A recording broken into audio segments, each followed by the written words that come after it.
कथी है कृष बाबू यो जंगल झाड़ कथी उखाड़ के लो एलो यो? पाजी करी के पत्ता छै, एकरा एकरा सब्जी में डालल जाय छै, माथा में लगायल जाय छै। हां आ बहुत चीज करल जाय छै, सब्जी में डालल जाय छै सेहो। ई करी पत्ता छै? हां ई सब फायदो करे छै। अच्छा बहुते तै दुआरे नदिया अहाँ सब ले।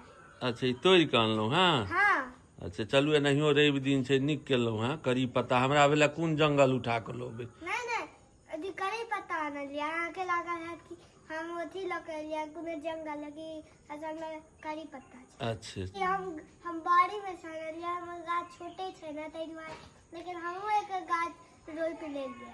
अच्छा एकर गाछ अहूँ रोपलिया? हां अच्छा चलू ठीक। खाली हमर गाछ छोटका है ना तै दुआरे ओइ में से नहीं तोड़े छै। अच्छा नीक करै छी, एखन छोटका है तऽ पैघ हुअ दियौ पहिने। ठीक है पप्पा जी अपना सबके जे नीक लगे ओकरे तो बात छै, फिर देह में बहुत फायदा करे छै। अच्छा ठीक छै, कनिक खायल करब भुजिया में धऽ कऽ।